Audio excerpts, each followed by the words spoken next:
Welcome to KHLC Internet Radio Network. I am Casey Cox. This is The Hunt with Coach Bartley. Alongside me, my co-host, you might have guessed it, it is the coach of the A7FL Pit Bosses. And Casey, you there? now, yes, I am. Can you hear me? Hello. I hear you, Coach Bartley. That is Coach Bartley. He is coach of the A7FL Pit Bosses and now AEFL Silver State Lynx owner, general manager, and coach as well. How are you doing tonight, Coach?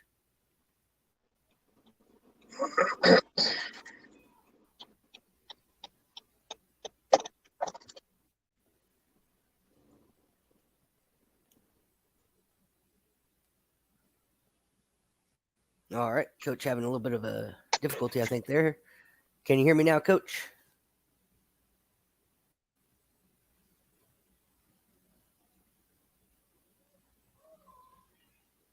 Give him just a second. He will be in here. He's having a little bit of a technical difficulty with his microphone. Yeah, I'm trying to, for some reason, it's not syncing into my Bluetooth. Oh, all right. Not a problem. Not a problem. We have plenty of time. All right, say something. Can you hear me now? Damn, it's still not syncing into my Bluetooth. I don't know why.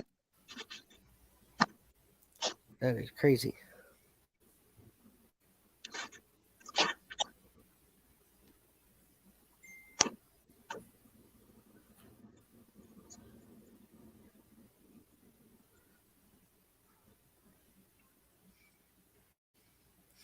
All right, now say something.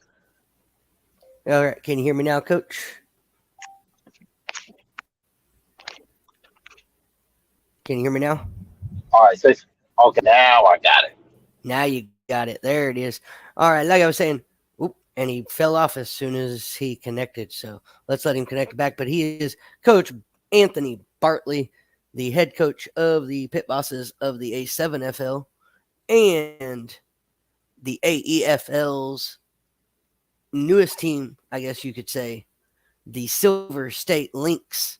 The AEFL is a padded 8-man semi-pro football league. And Coach Bartley has started the Silver State Lynx in that league. That league kicks off on February 25th. First game on the road for the Lynx to open the season against the Desert Palm Springs Sentinels out of California. Should be an interesting matchup. Let's try and get Coach Bartley on here tonight to give a little bit of insight on what's going on with the Lynx and what that organization means to him, and how that organization got started. Hopefully, if he can reconnect, we can get that to go on tonight. I don't even have anybody in here right now live, so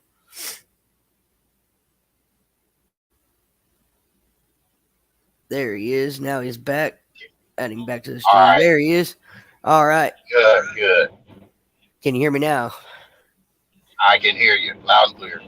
Yeah, all right. Sound like a Sprint commercial there for a minute. Can you hear me now? Can you hear me now? Right.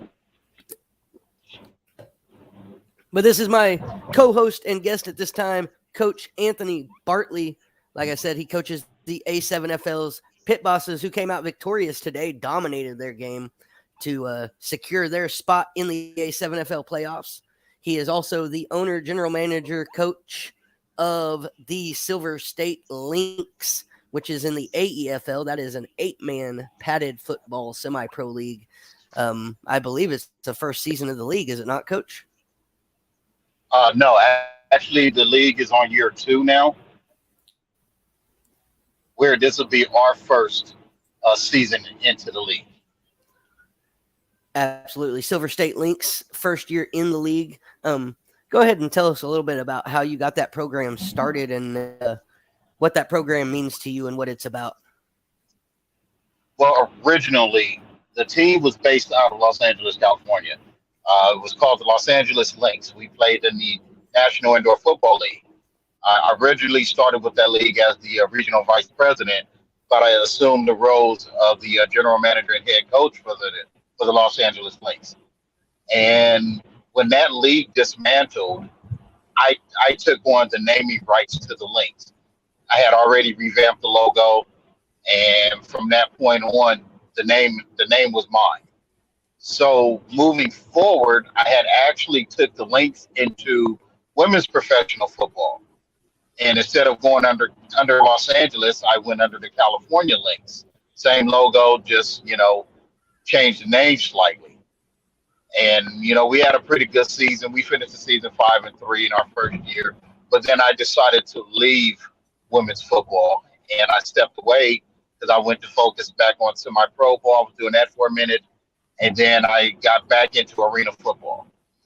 And upon starting back in arena football, I went to the Reno Barons in 2011. 2012, we were going to put a team here, same ownership of the Barons. We were going to put the team here in Vegas, which would have been the Cincinnati Blackjacks. But because problems arose trying to secure a venue, we ended up having to dismantle the Blackjacks. But we still needed to play because we were members of the American Indoor Football. And from that point on, when I took on ownership, and I decided to rebrand the name and everything. So we got back to the Nevada Lynx. And upon that season, we basically went into hibernation until now. When my good friend, my brother, Donnie Bunak, may he rest in peace, and my co-owner, my partner, Adriano, we call him Coach Q, they asked me if I would be interested in bringing back another team at this level of football. And being that they knew I was done with this level of football, I decided, because these are two gentlemen who I trust, I decided to go ahead and bring the Lynx back. And we all agreed on the name. I told them what we can do is we can change it from the Nevada Lynx. We'll give it more of an appeal. So we named it the Silver State Lynx. And that's who we are today. Awesome. And what made you guys decide, of all the leagues you could have joined in 8-man, I know there's several of them over here on the West Coast that are options. What made you decide the AEFL was the best fit for the Lynx instead of, say, like the PCFC? Well, as far as I was concerned, the PCFC just had people who I refused to do business with on a football level. I felt like there's no structure within the PCFC. I looked at the AEFL and I looked at the team, being that they have a national rank. They're a part of the national ranking system, I should say. And from that point forward, I decided, along with my partner, that would be the best fit for us. All right, and The you guys have had. Govs. Yeah, I was going to say, you guys have another team here in town, the Sin City Govs. You guys are going to be playing. Have you played any of them or coached against any of those guys before at any other level? No, I haven't. And with that being said, these guys were running around town basically saying, hey, we're the best team in Las Vegas. We're the best team, blah, blah, blah. And I'm kind of one of those guys that, if you know your history, you're not the best team. You're only the best, play the best to beat team the best per se, right? But you can only claim you're the best team because there's no other team, right? And as I've do some history at them, the best 8-man team to come out of the state of Nevada was the Silver State Assassins. My partner, my best friend. He was the owner of that team. He and his wife did, Dion Reddick. And I coached that team. I was their head coach and offensive coordinator. And we were 3-time Great West Football League champions. We won 3 in a row. We were the American Football Association 8-man national champions. And when we were crowned national champions in 2013, we were the first team in about 10 years to don that title of a national champion coming out of the American Football Association. We had got the blessings from the president, Dave Birch, of the American Football Association. And for those of you who don't know, you might want to look up the American Football Association, because that association is the only association that has any close ties with the National Football League. And just a bit of history, the American Football Association began in 1984. We've had players from the semi-pro level literally move up into the NFL levels, especially when they had the NFL strike. And from that point forward, that developed a unique relationship between the two entities. Within the hollow halls of the American Football Association, we have such pioneers that are embedded, like Lombardi, Unitas, a lot of NFL players that have gone through and have played, semi-pro ball and transitioned to professional football, whether it be the NFL, the USFL, World League, NFL Europe, Canadian arena football. So to be in the light of those greats, that's amazing, and I'm a part of that. And that is absolutely a thing to see that's what you bring to the Lynx, the experience you bring, the championships. I did not mention that when I opened up. I was going to let you get into that. If you'd like to get into a little bit of just kind of the accolades you have playing wise, your experience on the field as a player, and your championships player and coach. Well, as a player, I have a Southwest Bowl championship out of the German American Football League. I have 2 California Football Association championships. That was 99 and 2000, playing for the Ventura County Cardinals.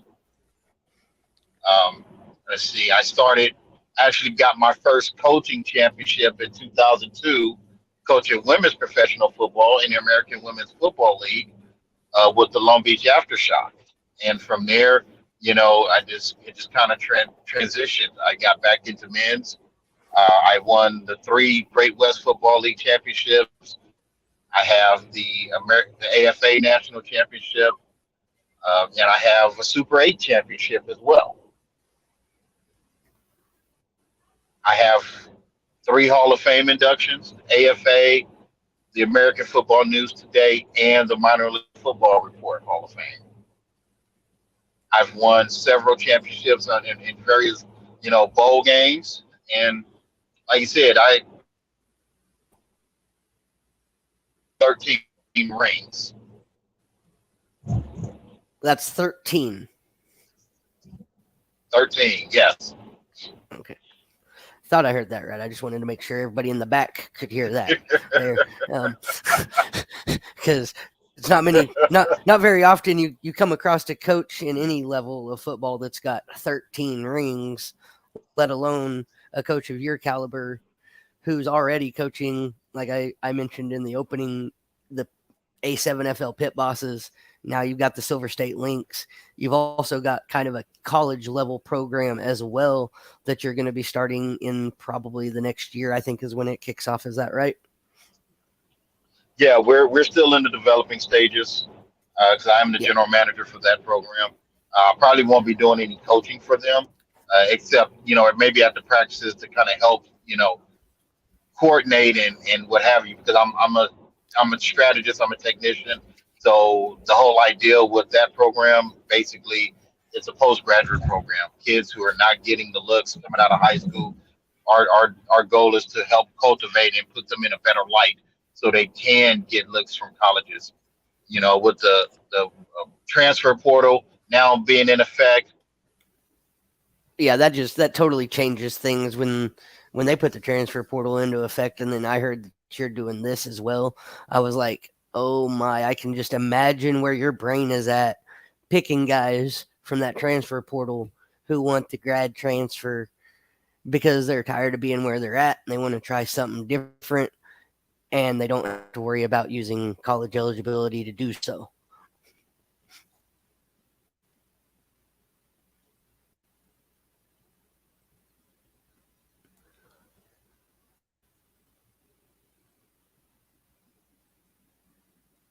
I think I might have lost you again there, Coach Bartley. Having technical difficulties on both ends, maybe. It might be my internet actually that went down. Oh, my actually. Give him a few minutes, see if he comes back in. But he is started the Silver State Lynx. They do practice on Saturday mornings and Tuesday nights. And there he is. He's back now. Hi, you there? Yep. I lost you there for just a minute, but I filled in. Not a big deal. Yeah, I heard you all day. But the program is called the Gridiron University, and we developed a conference called the Rocky Mountain Prep Conference. And we're going to have, we have 2 teams here in Vegas that we're building, but we have, teams that are being built in Phoenix, in Arizona, Utah, Colorado, and Idaho. And the whole ideal is to get these kids between the ages of 17 and 21, get them on the field, put them in better situations so they can showcase their talent. Because a lot of these kids get overlooked, especially here in the Vegas area, because we don't have a JUCO program where these kids can go play football. It's either you come out of high school and go to UNLV, or you're traveling out of state to play football.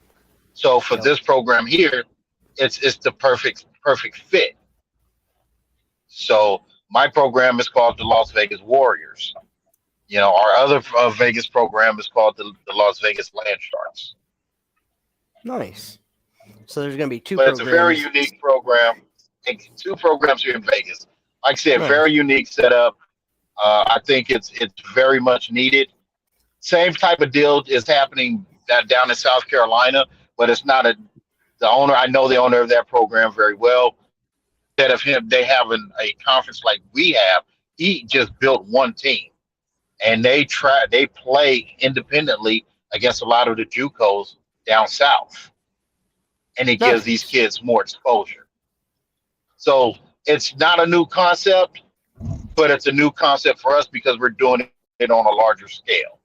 Right. I was going to say, you're creating a conference, not just 1 team. You created like 7 or 8. So exactly. So it's scaled it up. And back onto the Lynx for a minute. What is your goals kind of with the Silver State Lynx? Well, our goal is to help move young men who have the ability to higher levels of professional play. At the end of the day, winning, of course we want to win. We're going to win. There's no ifs, ands, or buts about that. But the whole idea of it is we have young men who are not getting the looks that they deserve at the next level. Oh, absolutely. So we see it all day long in the AEFL as well. So exactly. So our goal is to help these young men get better looks so they can move up. Because I get enjoyment, satisfaction out of seeing young men that I've worked with, move to higher levels of professional play. I want to see these guys get paid to play, instead of always paying to play. There's a big difference when you're getting paid to play as opposed to paying to play. Right. I was going to say, and isn't that kind of the difference, or your philosophy on the difference with the Silver State Lynx? You're not trying to just be the next rec ball adult league team. You're trying to actually be the team that can get players moved up to be able to get paid to play, not just play rec ball and have fun. Exactly. So the guys that now, like I said, not everybody is going to have the potential to move to the next level. I understand that, and these guys have to understand that too. So, right. Ideally is you come, you put in the work in order to win, first and foremost, but the guys that are on this program that have the potential. We're trying to put film together for these guys. So when it's time to like for me to reach out to various team head coaches like the Nighthawks, the Tulsa Oilers, the Omaha Beef, uh,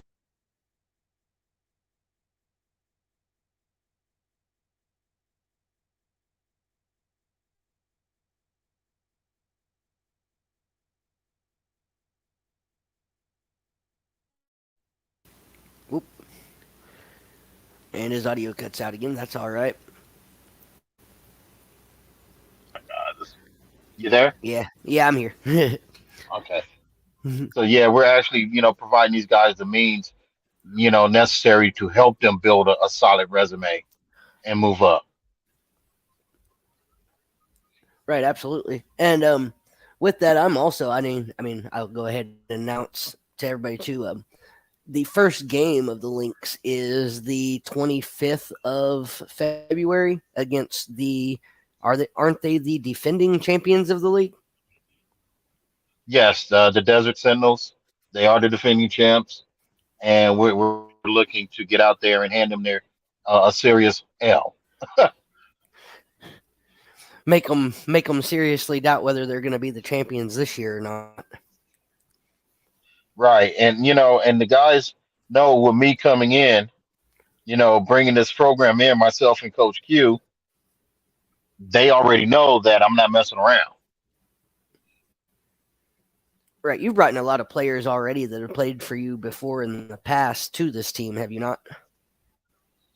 That is correct. I've had a couple guys that have played for me at the professional level that are playing with me right now for the pit bosses that are going to be with me with the Lynx. So they have an understanding, and with us playing under IFL rules, and for those that don't know, that's the Indoor Football League rules. Which that in the Indoor Football League is right now the current longest running professional arena league in the And that country. is and that is the league where they call you daddy, am I correct?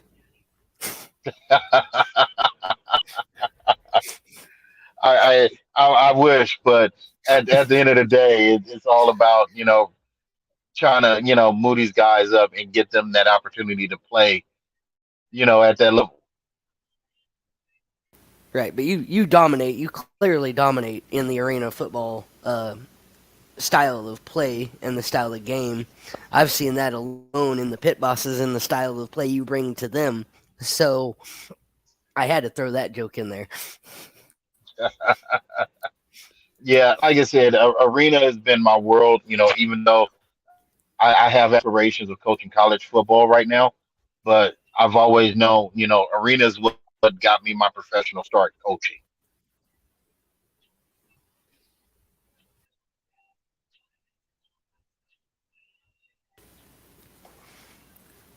Sorry, had to cough there for a minute. But so that first game is in California on the 25th. It is against the Sentinels, and of course, I will be doing the broadcast, and we will hopefully have video, not only audio but video as well, and possibly a broadcast of like a TV broadcast, possibly, if I'm not mistaken, possible in the works on that as well. Yeah, like I said, everything is kind of like in the works right now. I'm really trying to put some things together. Again, for these guys to have something, tangible. Absolutely, because I know I enjoy watching you. You guys picked up your win today with the pit bosses, and locked in your spot in the playoffs, and that's next week, and we'll cover some of that on the podcast, The Other Side of the Ball, that I host as well. So I'm not going to dig too much into that, but you guys were pretty dominant today, and if that's the type of domination that teams like the Sentinels need to get ready for, then they've got some work to do, because that level of domination is less than 20 points a game allowed defensively and putting up 50 burgers like you're in kindergarten.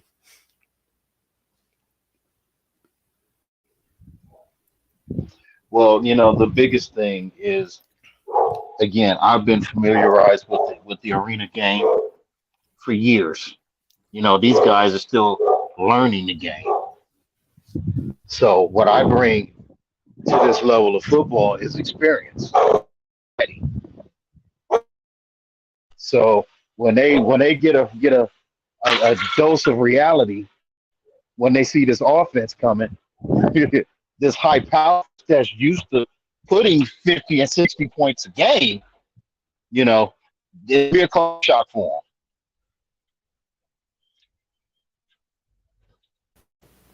Right, I've been to the first few workouts that you guys did as the Lynx, and I'm going to tell you some of the things that you're already implementing.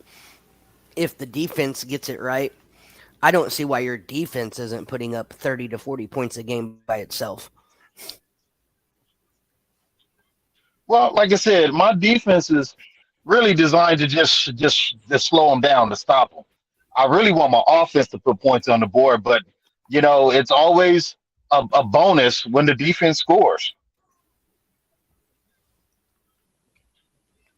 Well, I've seen some of your defensive backs, and my God, they got some of the best speed that I've seen coming into the arena game. So if they get in that backfield and that quarterback's going to throw that quick screen route, that's almost every time going to be a pick six, it seems like, for the Silver State Lynx defense. Well, and again, as much as I love my defense, I really do. I'm trying to make it so where my offensive guys are dominating on the field. But again, it's part of football. You take what's given to you. If my defense is putting up, well, I mean, I've had defenses at the arena level put up about an average of about 14 points a game. It comes from either pick six or fumble recovery, sack in the end zone, whatever the case may be. I've always had a scoring defense at some point, but my offense has always done all the work. And when you have both of them doing the work, it almost makes your team unbeatable and unstoppable. Exactly. And it's just a matter of getting these guys to show up, getting them to show up to practice and getting that work in and understanding what you're trying to bring and what the coaches are trying to bring to the table for these guys. Because I think once they grasp the concept and they understand what you're bringing, and they start taking it seriously, then we're going to see who the best team in Vegas is, and I don't believe it's going to be the Govs. Well, I look at the Govs, and they got some athletes over there. I'm not going to lie about that. They got some athletes, but at the end of the day, it's what do they have that's going to separate them from me? And I'm sorry, you don't have that experience that I do. I know the secrets, the ins and outs. I know how to manipulate and control the narrative of the game. I've beaten some of the best, and I've gotten beaten by some of the best. And they can honestly tell you, when I came back with a vengeance.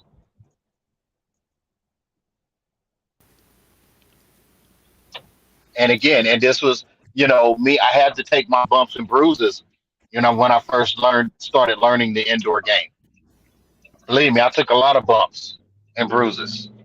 I'm not going to lie, but once I started truly learning the game, because I am a strategist, and I started, looking at other teams and how their levels of execution, that's when I started taking that to account and start applying it. And then I made it my own.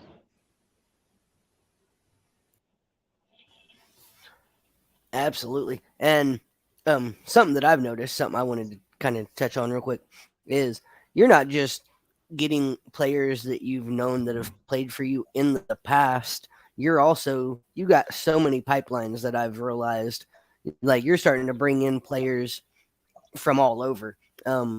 even players that play on other teams that you play against, that you notice their talent and you see what they have and what they might be able to bring, you're starting to bring them out to the Lynx as well and get them involved, or at least get them interested in getting involved. And when you add all of that talent and all of that depth, that's just going to make this team that much more exciting to come out and watch. Well, and again, it's about, creating a professional atmosphere, and getting these guys to understand that professional mentality. I don't want my guys thinking that this is just semi-pro football. That's why I don't use the term semi-pro football. We are professional developmental, and they have to take those words to heart. So everything that we do, everything around us has to be in a professional manner. Which is why, when I get with my partner, Coach Q, and we sit down and we discuss all the things that we need to make this a program that people are going to rival, that they want to either be a part of, or they're trying to take notes, see how they can better their program. It's the little things that makes a difference. And it's interesting, Coach Q is teams. your partner. Oh, yeah. Yeah. Oh, sorry. See, I built arena teams. I built arena teams from the ground up, literally. So I know what it takes to put together, especially a professional organization, even with a small budget. And the key to doing that is to make yourself look like you're big.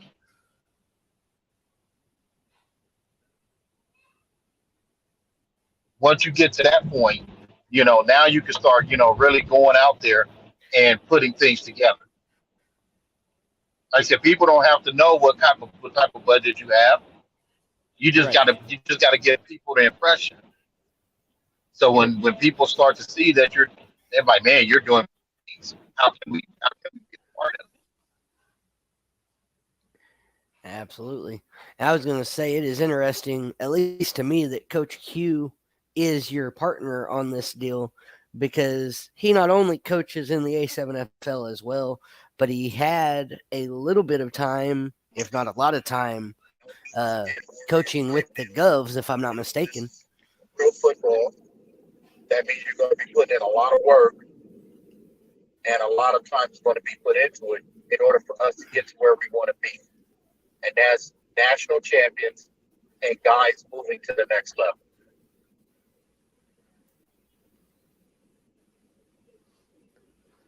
And that's serious stuff. I hope people that hear this, I hope they get interested. I hope there's potential players that are listening to this, that listen to this, watch this, and start to catch on to our show that we're going to be doing every week, and want to come out and want to become a part of this, because it's the winning the championships, it's the building a professional program, it's all of that I think honestly some people are looking for. They've just been waiting for that program to come around, and now that they've got that program here in the Lynx and they start to hear that program is here, I think the player turnout is going to be fantastic, and I think the future of the team in the league is very, very, very bright.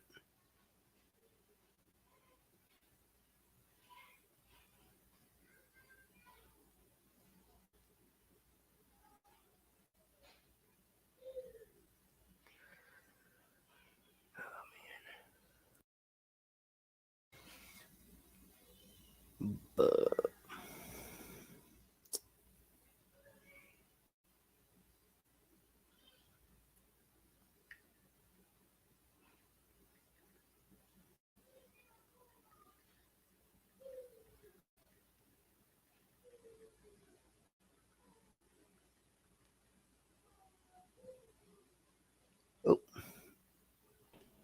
All right, you there? Yep, I'm here. I'm back. Oh, he's back. Or he was there for briefly. Been having some difficulties tonight. Unfortunately, lots of technical issues going on tonight. Sorry, the show hasn't been a lot better. Whoa, here we go. Can you hear me? And there he is. I can hear you now. Okay. I don't know what's up with this internet. It's Yeah, I know. they don't My like me internet keeps today. cutting out too. It doesn't like me either. Mine keeps cutting out on me as well on my end. So, um, I I think for the first show we got at least the major gist of the information we needed to get out. We don't want to talk about everything in the first show. We want to leave more for them to want to know about in the future as well. But Well, kind of here's the switch thing that gears. everybody needs to know. Here's the one thing that everybody needs to go. You might want to touch on this later down the road. Again, our home field is going to be the Pearson Community Center, 1625 West Cary in North Las Vegas. Our general admission prices is $10 per person. That's $5 per person for students from 5 to I believe I have it at 5 to 14 years old, or 5 to 17. I'm sorry, 5 to 17 years old for students, veterans, retired, active duty, military, law enforcement. They come in. Their general admission is $5 as well. Children under 4 years old and under are free. We do have a season pass program set up to where it's $30 per person. You have access to all Silver State Lynx home games, and that will also include playoff games if we're hosting a home playoff game. I've never done that before. Anytime I've ever put together a season pass a program, but this will be the first time.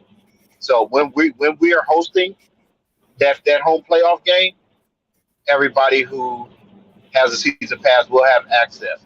The only game the season pass will not be valid is the championship game. The championship game for the AEFL will be here in Las Vegas, and being that I know I have the better venue, I will be pushing for the league to have the championship game at our venue because we should be in that championship game, getting ready to win a championship.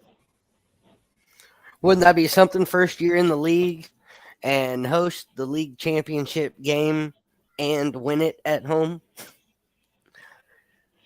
Of course, and that's the whole idea. You know, it'd be hard. It'd be hard for them not to turn around and say, "Okay, well, until somebody beats you, you got the host spot." That's the whole idea.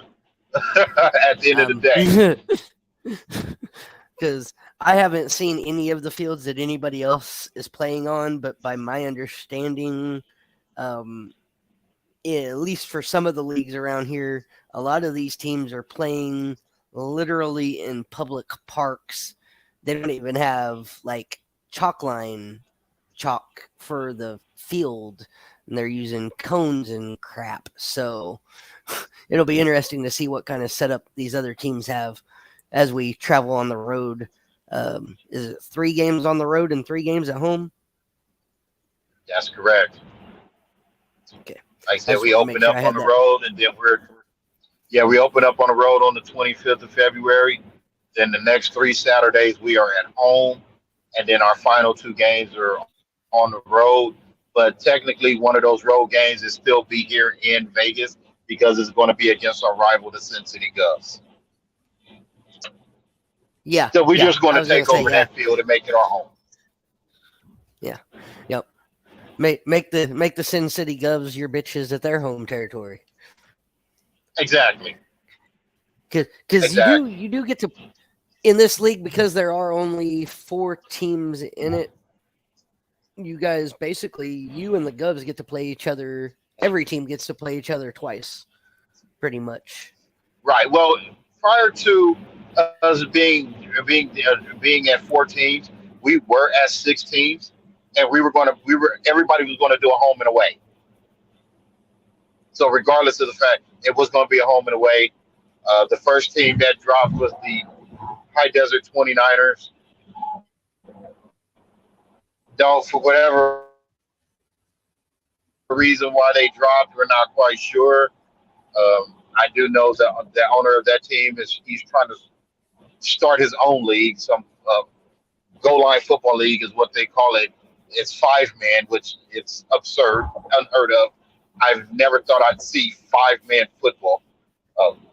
I was going to say, It's how the hell just do you play not a 5-man good thing, football? if you ask me. Yeah, it's like I said, bro. That's laughable. It's I mean, I laughable give if them you some ask credit me. for trying to do something. Yeah, but it's a Wait a joke. minute. So is that If you ask, it's a is joke. is is that You know, it's a waste. is that 2 linemen, 2 receivers, and a quarterback? No, the way they got it is a quarterback, a center, and then you have your 3 skill positions. Whether it be 2 receivers and a Oh running back wow. or 3 receivers, the quarterback cannot run past the line of scrimmage unless he's being blitzed. And like I said, it's not real football, I was gonna say it if you ask me. sounds like it might be fun to go out and watch and laugh at for a little bit.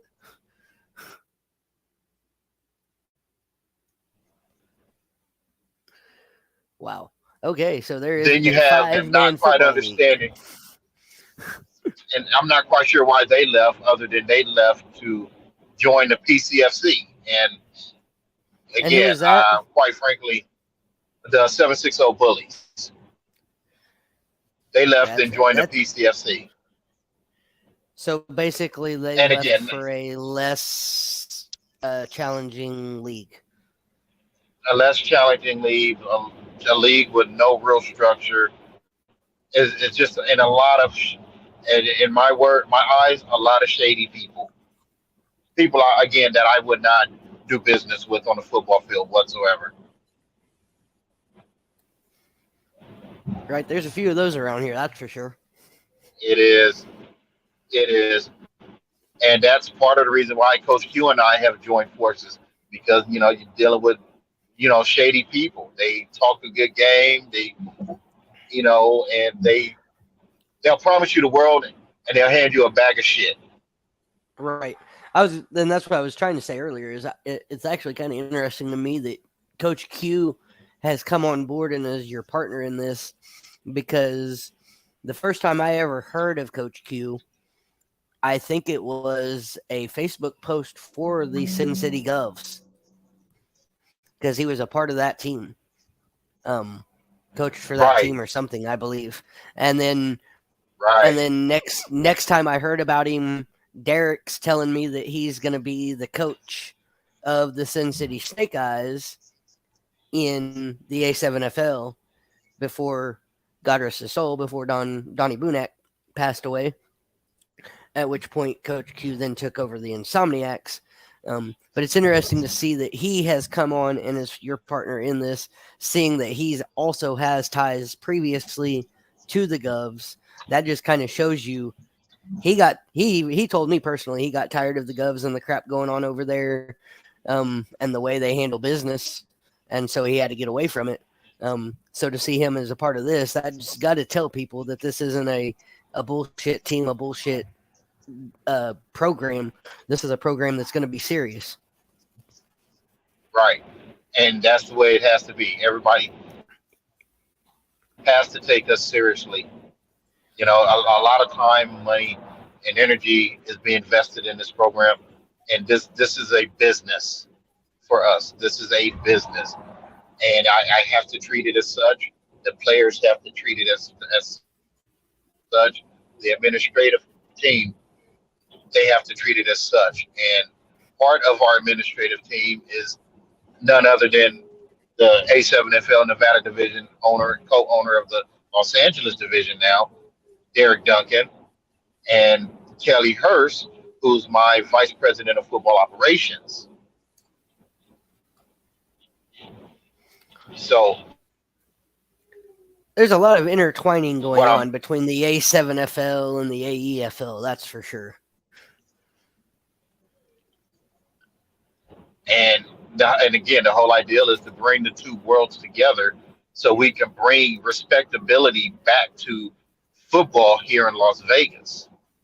Yeah, I was going to say Las Vegas football in particular. Yeah, at one point in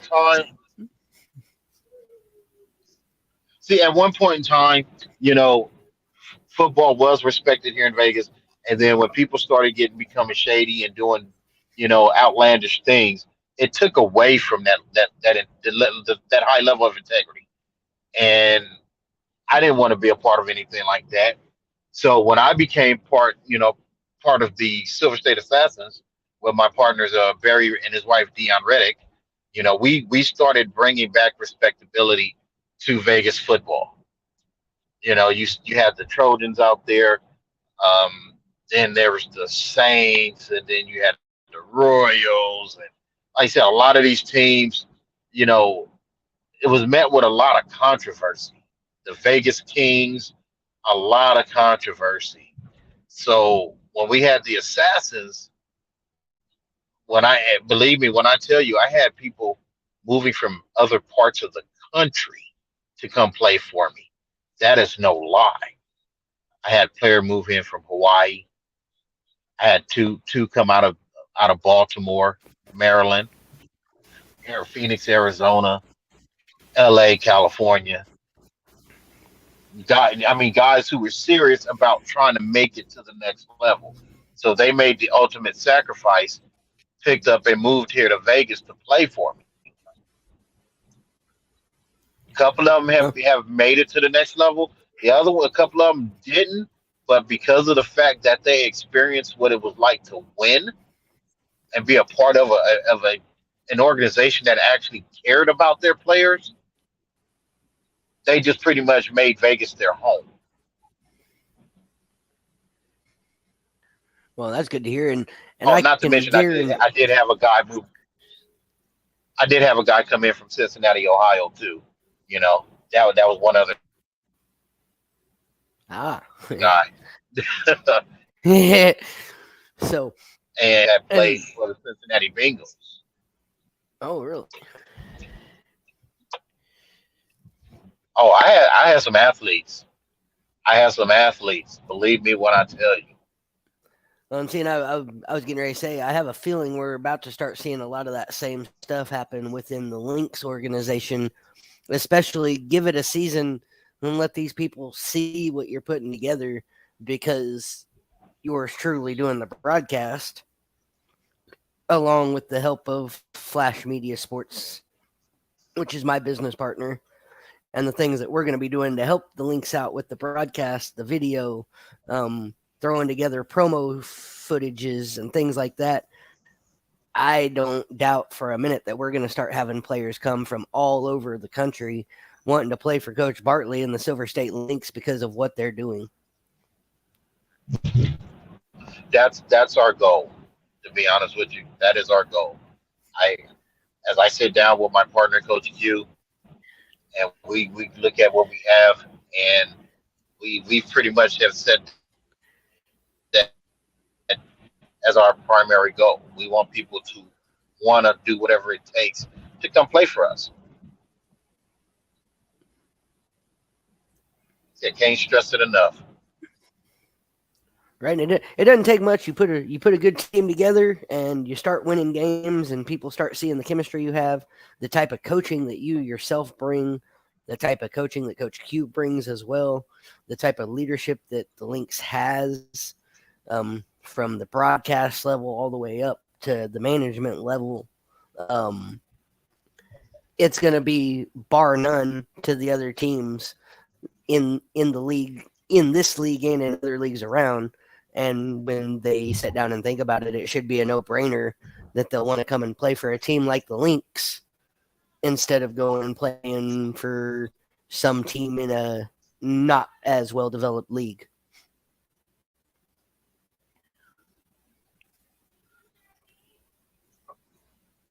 And I really start putting my roster down on paper, and you're going to be amazed at what athletes that you might see. Some names that you're already familiar with. I'm not going to let the cat out the bag just yet. Maybe absolutely a couple not. episodes later. But when that roster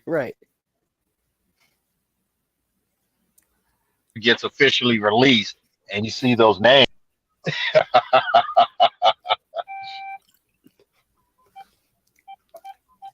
These are going to be names that are going to shock most everybody, not just us, but exactly. exactly my point. See, I've heard stories about the types of people you It bring is. in and the type of access you have. So I'm not gonna be shocked if I see some name that I would have never thought I would have seen in Las Vegas, other than maybe on the Raiders, show up and play for Coach Bartley. It's not gonna shock me at all. I'm gonna be my first year coaching arena football. I had an all Pac-10 conference defensive end who was the second round draft pick for the Carolina Panthers, and He he was comes from a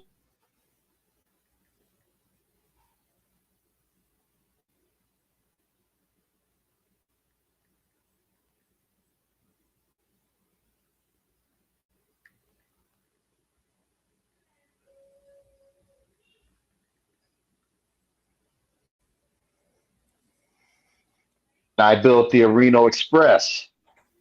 I had guys that have played in the IFL. I had guys that played in the NFL. I've had guys that are coming out of Division One, Division Two. I mean, I've had athletes at all levels, and I'm going to do it again. Mark my words. I'm going to do it again. I'm excited to see it. I'm excited to see it. I'm excited to broadcast it. I'm excited to be a part of it. I've been out, like I said, already been out to the first few practices you guys have had that people have actually shown up to. And what you're putting together on that team, if the guys will just show up and the guys will do, take what you're teaching them with a grain of salt and learn it and not half-ass it, then it's going to be a dominating force to be reckoned with. Right.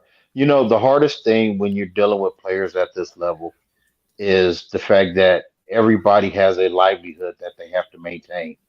So we're really trying to coordinate and work with everybody's work schedule because it's tough. They're not getting paid for this right now. Oh yeah, absolutely So not. so I have to respect what they're trying to do, and I'm just trying to get these young men to understand and accept the fact that sometimes in order to get to where you want to be, you have to be willing to make that ultimate sacrifice.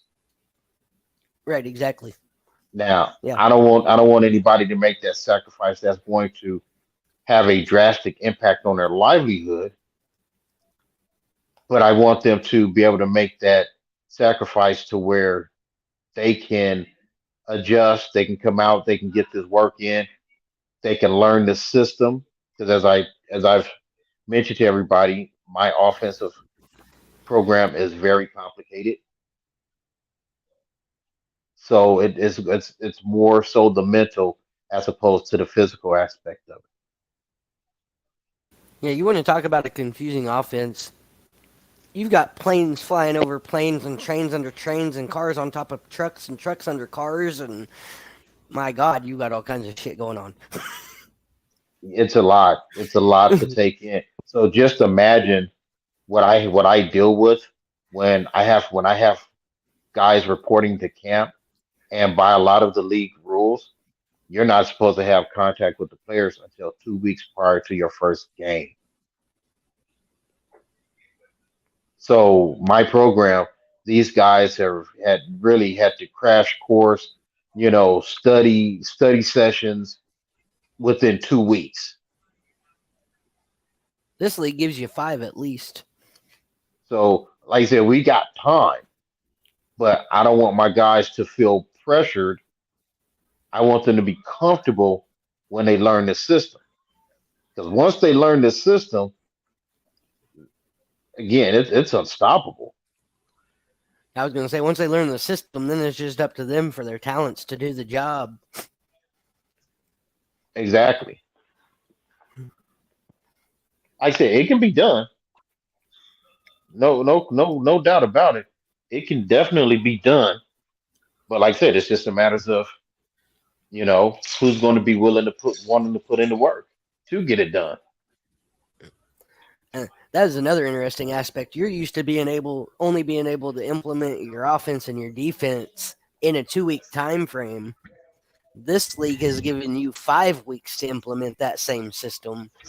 That should make your system that much more dangerous and that much more deadly. Oh, it will. Like I said, when everybody's out there working together as one, oh yeah, it becomes. Yeah, went to the store. It's going to.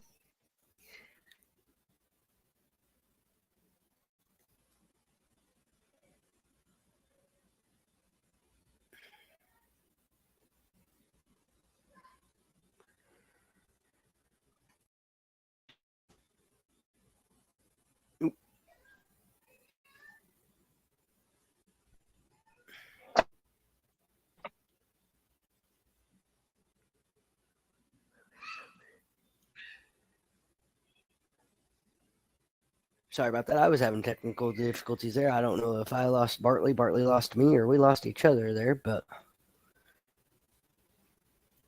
I cannot currently hear him at this time. So,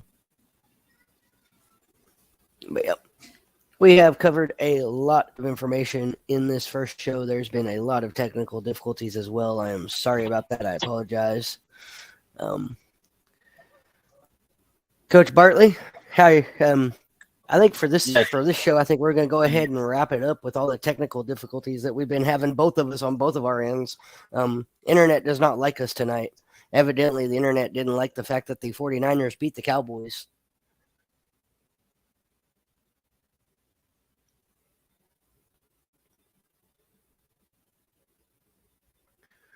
So, with that said,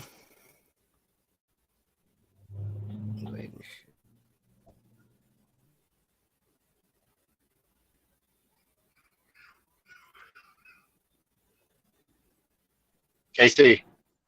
Yep, I can hear you now. There you are. Okay. I was just getting ready to shoot you a message. I think with all the technical difficulties tonight, we've covered enough information for the first show. I just kind of wanted to get a little introduction to yourself and to the Silver State Lynx. This show, as long as it works for you, works for me. Sundays at 6 p.m., 6:30 p.m. Yeah, 6:30 is good for me.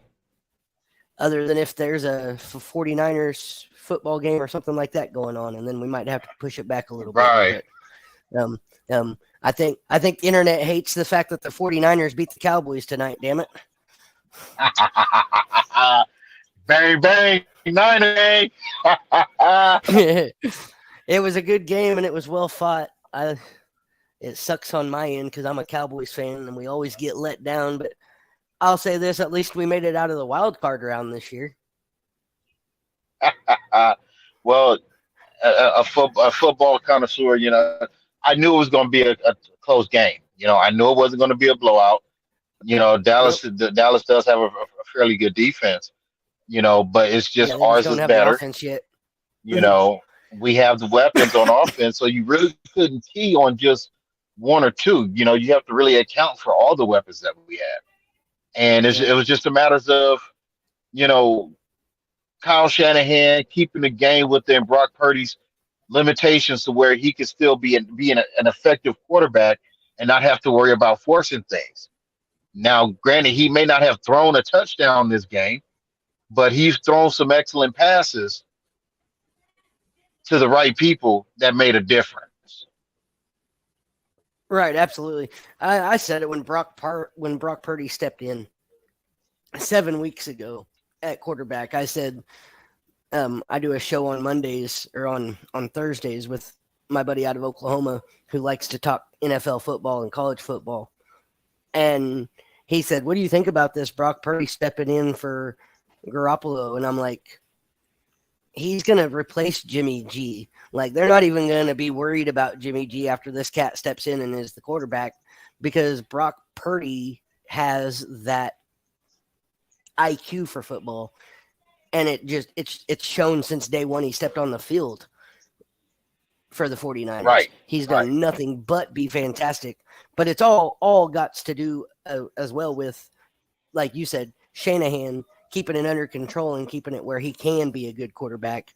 Because I swear, any other coach steps in with Brock Purdy and they're trying to throw too much at him at one time, and Brock Purdy gets frustrated, gets flustered, gets confused, and he's not a good quarterback as a rookie.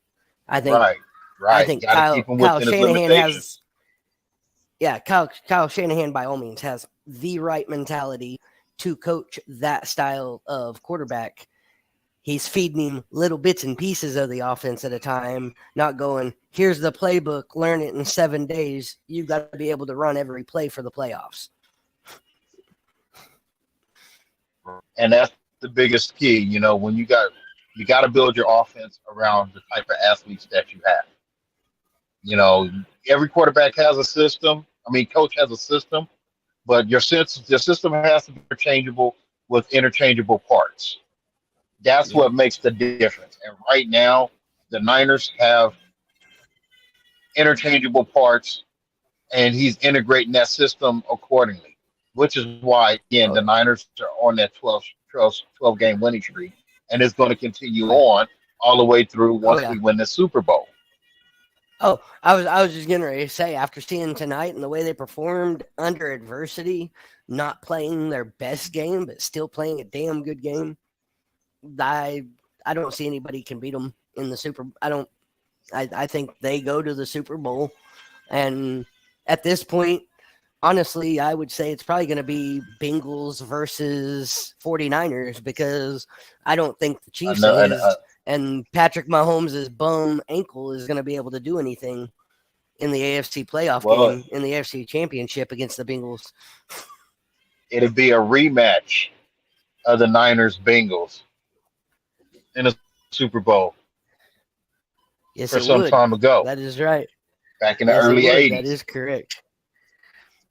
And the problem we'll have, the Bengals don't have enough weapons to come into this war against my Niners. No, they don't. I think they've got the weapons to beat Kansas City next weekend because Patrick Mahomes and his bum ankle. But I don't believe they're going to be able to beat him. They're not going to be able to beat Brock Purdy, George Kittle, Christian McCaffrey. I mean, the list goes on. And we're going to give it to the Eagles. We're about to pluck their feathers. I hope so, because I hate the Eagles. I'm a Cowboys fan. I can't stand the Eagles. So I hope the Niners pluck them bald. Right, that part.